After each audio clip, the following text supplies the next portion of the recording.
The Treasury has agreed to stake you in the game. Vesper. I do hope you gave your parents hell for that. Bond then meets his leading lady, Vesper Lynd. Vesper is one of the most popular and beloved female characters of Fleming's. When audiences were first introduced to her in Casino Royale in '54, Fleming had intentionally designed her name to be a play on West Berlin, sort of an allusion to that Cold War thing going on at the time. Eva Green's Vespa isn't as docile as Fleming's Vespa, which is understandable. Women today compared to 1954, there's a major difference. They're not these meek damsels that require protection by big strong men. Or at least that's how they would be portrayed in most films and books at the time. The series has always prided itself by evolving with the times, and one of the ways they've tried to do that is to make the Bond girl characters more complex and more interesting. Give them more to do than just stand around looking sexy. Sometimes the films don't do that. Even if the actresses think they're playing a different Bond girl than, their predecessors. They're playing a real strong, independent woman, when they're really not. Vesper immediately shows Bond she can throw back whatever he dishes out to her. It's a great scene with Bond and Vesper playing this verbal tennis match. Their dialogue not only shows off their observational talents, but it also allows us to learn things about each of them. It's one of the best introduction scenes of Bond and his leading lady in the series. Now, I'd have normally gone with only child, but, you see, by the way you ignored the quip about your parents, I'm going to have to go with orphan. The dialogue between them is witty and feels natural. Ironically, I think the dialogue between them gets clunkier and stiffer sounding as their relationship progresses. At some points down the road, it feels very heavy-handed and melodramatic. Since Die Another Day was pretty much fully financed by sponsors, I was waiting for all the product placement plugs to start popping up in Casino Royale. Not surprisingly, we do get them, but the one I found the most interesting was the Omega watch one, that is straight out addressed in this scene. I like this poker thing. And that makes perfect sense.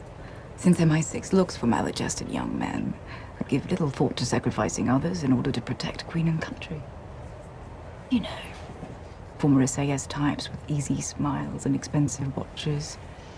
Rolex? Omega. Beautiful. Vesper is essentially mocking Bond for wearing it. I was pretty surprised when I heard it, and they did that. Not only is Vespa tossing an insult at Bond, but she's using his choice of watch to do it. I wonder if the folks at Omega had any reservations about that. I remember reading that in GoldenEye, the Ferrari folks required the filmmakers not to allow their car lose in a race against Bond's Aston Martin. So I always wondered if the folks at Omega were just a bit more lax and were simply excited to have their product included in a James Bond movie, no matter in what context it was used. Perhaps I'm making a bigger deal about that line than I should, but again, it felt like a fresh approach to deal with a Bond element of the films. It certainly was much more interesting than seeing products blatantly placed around Bond looking glamorous just to get a quick buck. These tweaks to the Bond formula continue when, soon after, Bond tells Vespa her cover name is Stephanie Broadchest. I wouldn't doubt that name would have been used in a Roger Moore movie. It's really not that far off from Penelope Smallbone. It's really not that far off. I could picture a chick introducing herself to Roger with that name. Mr. Bond? Yes? This is Mr. Goldfinger. Typically when Bond would first meet the villain, that's where we would hear his famous introduction. Even if he's assuming a cover, that gives way to him just announcing who he is anyway. One of Roger Moore's jokes about the series was that James Bond isn't much of a spy if every barman around the world knows who he is. Here, Bond is assigned a cover, which again, he intentionally blows. Welcome to the Hotel Splendid. Your name, sir? James Bond. You'll find the reservation under beach. But this time he has a rationale in doing it. Very funny. Look, if the chief is that well connected, he knows who I am and where the money's coming from. Which means he's decided to play me anyway. So he's either desperate or he's overly confident, but either way, that tells me something about him. And all he gets in return is a name he already has. And it's not done just for the sake of allowing him to give his legendary introduction. It pisses off Vespa, and she quickly learns of his recurring character flaw. I really love Bond's first introduction with Le Chiffre. Craig gets a great line here. And you must be Mr. Bliss's replacement. Welcome, Mr. Beach. Or is that Bond? I'm a little confused. Well, we wouldn't want that, would we? Bond gets his new fancy tux thanks to Vespa and does some posing in the bathroom. Always a bathroom. The big game begins, and that takes up the majority of the middle portion of the film. It's basically broken up in 3 parts. The opening hands, Bond losing, and Bond coming back and winning. Some people find the game boring at points, but I find all the scenes are nicely put together and give some pretty good suspense. You get the dramatic close-up of the actors, cards being revealed, the sound of poker chips clinking together. One of the hardest things to do is film people just sitting at a table and make it thrilling. But I think Campbell manages it. I think it's especially impressive since so much time is spent at this table. I think viewers who aren't even familiar with the rules of poker can figure out what's going on from the music, the cutting, the reactions. Plus, Mathis is giving Vespa play-by-play commentary to help make sure we're not lost and we know what's going on. If I were ever in a poker game in a movie, I would always want to be the last person to reveal my cards. That seems to be the most popular way to win at a movie card game. Let everyone show their cards, and you do a dramatic pause. Let everyone lean in, and then you show off your winning hand. It's like one of those movie rules. Okay, Takashi, what do you got? Oh, I think I have a frush. What the fuck is a frush? Frush? Oh, well, see, I got 2 7s, and 2 7s beats a frush. Oh, thank you. Bond and Mathis bug Le Chiffre's inhaler. Obana returns threatening Le Chiffre for losing his cash. Le Chiffre looks pretty damn scared here. Like I said, I almost start to feel bad for the guy. Thanks to another pesky earpiece, these things seem to be more trouble using than they're worth. The henchman spots Bond, and he gets into a great stairwell fight with them. Another really great scene. It's brutal, gripping, great stuff.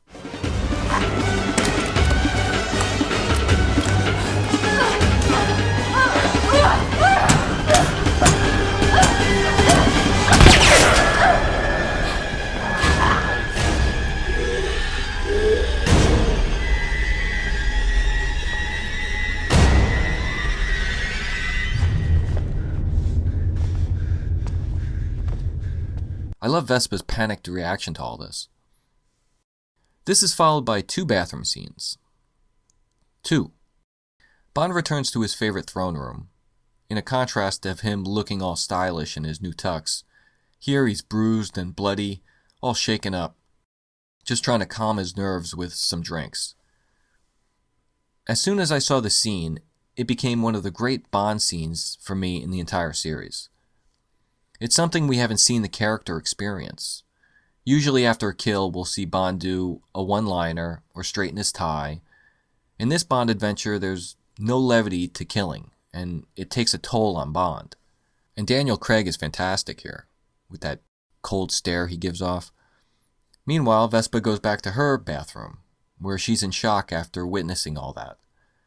Bond attempts to comfort her in something of an odd way by trying to suck the blood off her hand. I thought this was kind of weird. It's a little kinky-ish. But it's a great shot of them sitting together under the shower, and it's here, I think, where Bond really starts to sympathize and begins to fall in love with Vespa. Le Chiffre defeats Bond after he was tipped off over his tell that Bond figured out. Vespa refuses to give him more cash and criticizes his ego again. The poor guy must be tired of hearing people talk about that. Similar to the beginning with Malacca, Bond is ready to just kill Le Chiffre when it looks like he can't win the game. It's the same pattern as before. If he went through with it, killing Le Chiffre in the casino, M probably would have had plenty to say about it. However, he's stopped by Jeffrey Wright's Felix Leiter, who was one of the best Felixes in the series. Felixes in the past really weren't that memorable. Mainly, he was just Bond's friend. And that was pretty much it. Jack Lord's Felix in Dr. No was the most worthy version. It was Bond first meeting Felix.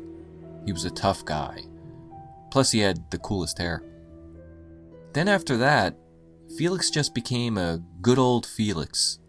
He'd pop in, trade some funny lines with Bond, and would disappear. Felix! James! Who's this chick you're banging this time? Some of these Felixes didn't look like they would have anything to do with the CIA. Jeffrey Wright gives his Felix a seriousness to the character with some of his stern looks. It doesn't look like the guy will ever break into a smile. But he also plays it with a bit of a relaxed attitude at times, with some of his smooth, ultra-cool lines. I'm bleeding, Chips. Keep the fruit. Much appreciated, brother. This version of Felix works much better with Craig's Bond than most of the other Felixes would have. That would have been funny to see. I wish Wright had more screen time, but what he gets, he does a decent job with. He and Craig are much more fun to watch here than they were in The Invasion. I wonder if Craig recommended him for the part of Felix after they worked together on that. Bond's other ally is Rene Mathis, played by Giancarlo Gianni. He's pretty good, a nice likable performance. He gives him enough shades that maybe he can't be trusted completely. The film had to get some life-threatening action between all these hands of cards being dealt, and the next was the poisoning of Bond's drink. Another really good scene. There are a lot of great scenes in Casino. It is kind of strange they equip Bond's car with a defibrillator. Kind of an odd accessory. But it makes for a suspenseful scene. Maybe they put all this medical stuff in his car because they knew Bond couldn't drive worth a damn, and he might need it.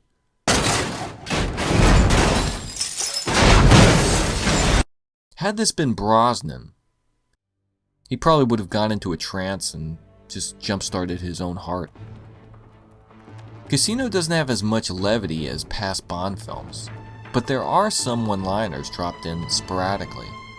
And when they come up, I think they're pretty good. Craig delivers the lines very well, much better than Dalton ever did. Plus, the jokes are funnier. I'm sorry. That last hand nearly killed me. Vodka martini. Shaken or stirred? Do I look like I give a damn? Oh, and the valet ticket. Now the whole world's gonna know that you died scratching my balls. You okay? Me? None of them are eye-rolling like some of the stuff Brosnan had to say. Bond defeats Le Chiffre, has a late-night dinner with Vespa, figures out her necklace is an Algerian love knot. She gets kidnapped and Bond races after her. This is where a long extended chase would have taken place in the old Bond films, but here it comes to an abrupt end. It's a pretty spectacular car crash. I don't think realistically he could have survived it. Well, it's a James Bond car, I guess. As in the novel, Bond gets tortured by Le Chiffre. I keep saying it, but it's another great scene. The two actors are both terrific in it. It's pretty intense. I can't imagine little kids who first saw Die Another Day and really liked it and wanted to see the new James Bond movie going to see this. They must have been shell-shocked. I suspect Bond is refusing to give the password up to Le Chiffre because of stubbornness in the beginning. He just doesn't want to see the guy get what he wants. But somewhere along the lines, the realization hits that his life is not important in M's bigger picture. Because even after I slaughtered you and your little girlfriend, your people would still welcome me with open arms. Because they need what I know. The big picture. The important thing is them getting Le Chiffre alive and finding out all that he knows. If by doing that means Bond just has to allow himself and Vespa to be killed for the greater good, then that's what he has to do. Before that can happen, the mysterious Mr. White reappears and kills Le Chiffre. This is one of the few times that Bond doesn't get to kill the main villain of the film. Here we get the hint that there's a much bigger, evil organization looming out there. A lot of fans took this to be a possible updated Spectre for Craig's Bond, something that everyone was anxious to see. And despite learning about Quantum in the sequel, the idea of a new Spectre type of organization hasn't really taken hold. At least not yet.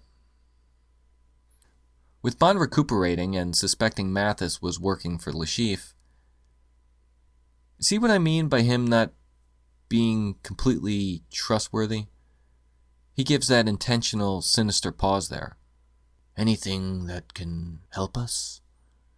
Like my radar would go up with anyone who talked like that. Mathis is carted away, Bond's winnings are transferred to his bank account, and Vespa and him begin their doomed romance. Like I said, the dialogue between these two in these later scenes come off as pretty soap opera-y. He's more of a man than anyone she ever met. He's got his armor back on. I'm not crazy about this stuff. Fortunately, their earlier dialogue made me like both the characters. So these awkward exchanges, I can forgive. I still wish it was better, though. Bond falling in love was a lot cooler to listen to than him being in love. The two head to Venice. Bond resigns, and it looks like a bright future laying ahead for our former 007. But then he discovers Vespa was the one who was working with Le Chiffre and is stealing the money. It's a cool climax with the music pounding and Bond running through the Venice crowds, following Vespa.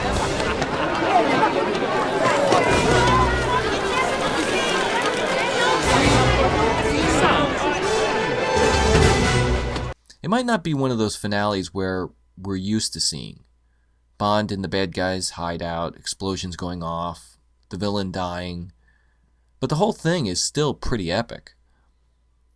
Naturally, Bond shoots this left-eyed bad guy right in the eye. I mean, where else would he shoot him? The usual ending in the Bond blueprint is Bond having some water fun with the Bond girl. But everyone knows that's not how Casino will end. Vespa kills herself and leaves Bond mourning her death. It's a pretty emotional scene.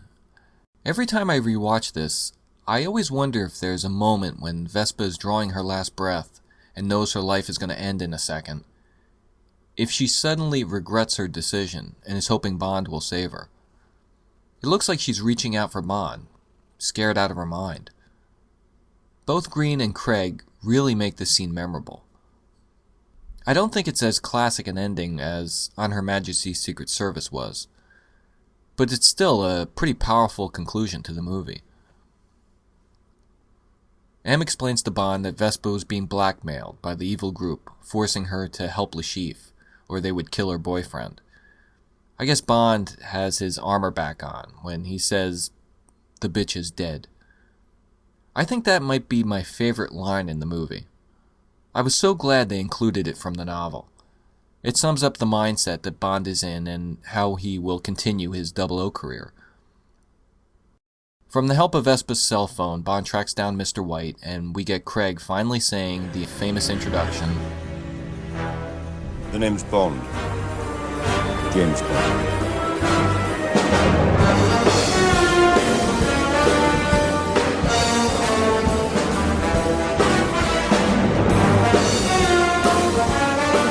Inevitably, former Bonds were asked for their reactions about Craig's performance and what they thought of Casino Royale. And most of them were very enthusiastic. Moore, Dalton, and Connery all had positive responses and praised Craig's take on 007. It's a spectrum of actors. I mean, from myself to Daniel Craig, who I thought was fantastic, marvelous in the part. Roger Moore said he was a fan and supposedly went out to buy the DVD. I kind of question that story. I would think Eon would have been nice enough to send him a copy. But maybe he just had a gift card to use or something. Supposedly Lazenby wasn't too crazy about the new direction the films had taken. He was enthusiastic about Craig, but didn't care for the darker tone the films took, and said the new Bond films lacked heart. I kind of find Lazenby's lukewarm reaction somewhat ironic, since I think Casino shares more in common with Majesty's than any other Bond film. But maybe he's just angry. I never heard what Braz thought about Casino Royale. I suspect if he felt it was too painful to watch The Living Daylights, he probably skipped Casino Royale too. Casino Royale was a huge success. Audiences warmed up to Craig as Bond pretty quickly. It was pretty impressive. As soon as his debut as 007 faded out, Craig immediately became a candidate for Best Bond Ever, and Casino Royale the greatest Bond film ever. All those discussions 007 fans love to have. With just one Bond film, the series had been shaken up like never before. And this was just after Craig doing one film. Craig didn't even give himself time to warm up, or as past actors would gradually grow into the role. Right out of the gate, he blew people away. Casino Royale is a great Bond movie. It doesn't just focus on the action and the colorful villains, which are both very well done, but it tries to make the characters more three-dimensional and less superficial than they had been in a lot of Bond films. Every character has motivations and reasons behind their actions. It's not just like, he's the good guy, he's the bad guy, and she's the hot girl. The film doesn't simply rely on the James Bond name and image to tell a James Bond story. They could have easily have used the crutch of all that Bond history and just introduced Craig as the new James Bond. Just throw him in a tux and have him do the Bond thing everyone expects. But the movie tries to take some chances and attempts to do something different. The exotic locations all look glamorous. We have some memorable villains. There are several hot Bond girls walking around. Vespa makes one of the most appealing Bond girls who Bond could realistically fall in love with. I mean, I can buy it. The Vespa character is much more captivating than Paris ever was. The supporting actors, even the ones with one or two lines, are all very good. The story is straightforward and told in an effective way. The action scenes are all top-notch. The main characters are all written with much more meat to them than in previous entries, and the actors make the most of what they're given. The Bond mythos and the structure of the films are both freshened up, and Daniel Craig is terrific and has one of the strongest debuts and stars in one of the best Bond films in the series history. It didn't work for some fans. The criticism is that this might be a good movie, but it's not a James Bond movie. I welcome the series trying to do some different things. I don't think through the history of the films they tried to shake things up as often as they could have. They had relatively played it pretty safe. They established the Bond formula and would just follow it, film after film. But when a Bond film comes around like License to Kill or Casino Royale that attempts to stray from that formula, it immediately stands out to me. And fortunately with Casino, it really pays off. Of course, I can find flaws with the movie. It's not perfect. As I said, some of the dialogue is pretty clunky. Craig's Bond seems too indestructible at times. He just pulls that nail out of his back as if he's taking out a splinter. I think the film's length is a problem. At nearly 2.5 hours, it's the longest Bond film ever, and at points it starts to drag. Mainly during that third act. I think they could have cut this down by 15 minutes or so. Maybe shorten up the card game. Cut down the Venice sequence a bit. Maybe combine Mathis's introduction with Bond receiving his cover name. And I do wish they could have found a way to use the Bond theme somewhere in the film, instead of just over the closing credits. Although I understand the artistic reasoning for its absence. Overall though, the film has one good scene after another, so I would find it hard to go through it and cut it down if I ever had to decide what to lose. So maybe Craig didn't physically look like Fleming's Bond. But for me, the actor was very good, and he gave an interesting enough performance that he superseded whatever my expectations might have been for the cinematic character. Would he have gone over better with his detractors if he had dark hair and movie star looks? Who knows? The series keeps going, but the actors always change. Not everyone is going to be overjoyed with the series at every given stage. I struggled through 8 years of gloom that I call the Brosnan age, so everyone should get a turn. If you don't like Craig, you have to remind yourself playing James Bond is a temp job. Craig will one day leave the role, and another actor will move in. And maybe the next 007 will be more to your taste. Perhaps the Craig critics can take solace in that. Hey, speaking of which, the series would continue trying new radical changes. Craig's second Bond film would be a direct sequel to Casino Royale. This was the first time ever in the series' history. This sequel would continue the storyline laid out with Bond now going after this powerful group that was responsible for Vespa's death.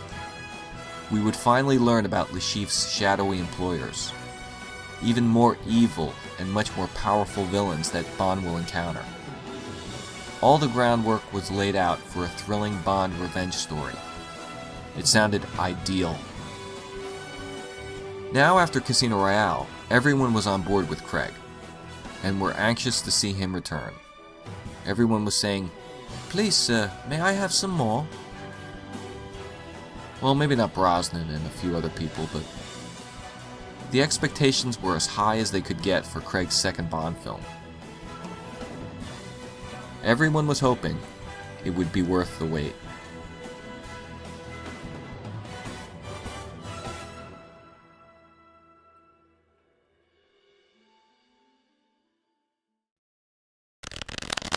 You needn't worry. The second is... Yes. Considerably.